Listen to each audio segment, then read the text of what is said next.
Hi, I'm Susan Crenshaw. Welcome to This Small Space.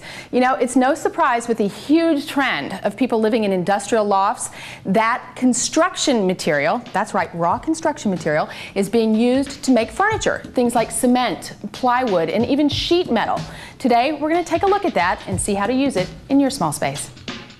Our first space features a plywood look and lots of it. I have never seen anything like it, but you know what? It works. In our first piece, every bit of the architectural style, done all, by the way, in plywood, has a function. Watch this.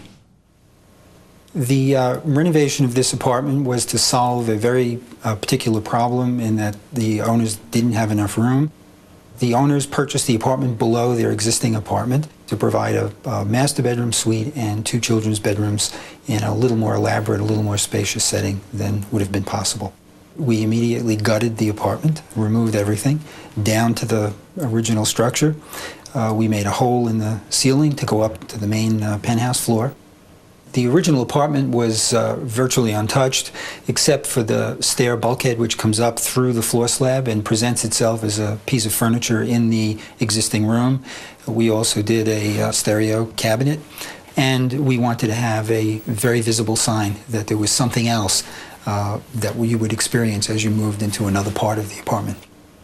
They have two very small children, so to use materials that can't sustain the level of abuse that small children provide in rummaging through the apartment on a daily basis, we moved to use the plywood surfaces that protect corners and also produce a secondary level of design and detail. It also goes down to the screw fasteners, which are very small, which produce an even more elaborate layer of detail, which are the fasteners that hold the panels to the walls.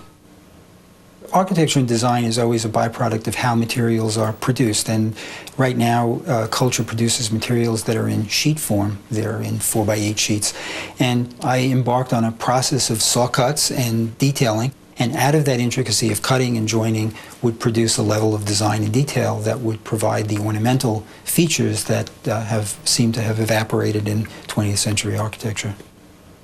The closets are really an element of a more lyrical quality to the design.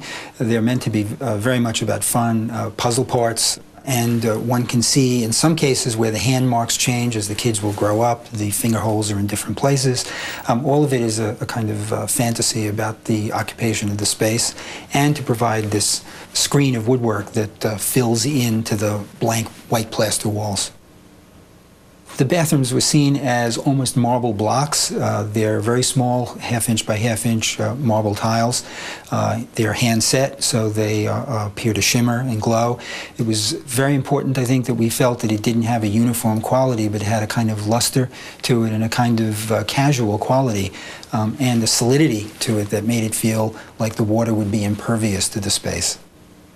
Light is very integral not only to the clients but also into the work I've done over the last 24 years. Seeing light through fixed or translucent or transparent membranes allowed one to have a sense that there was space beyond the room that you were in, and so it is used in very particular locations as you move through the apartment to make it feel much larger than it actually is, which is essential in dealing with small and intricate volumes of space. My favorite part was really being able to develop the thickness in the wood that we did in the stair bulkheads, to use it in a very different way than we had done before, and to have the pieces really be figures in the space, to have them really animate the walls and animate the movement through the space. And as you move through the hallways and you pass through the doors, you get a real sense of variation and change and excitement to the space. So there is a kind of choreography to the making of space.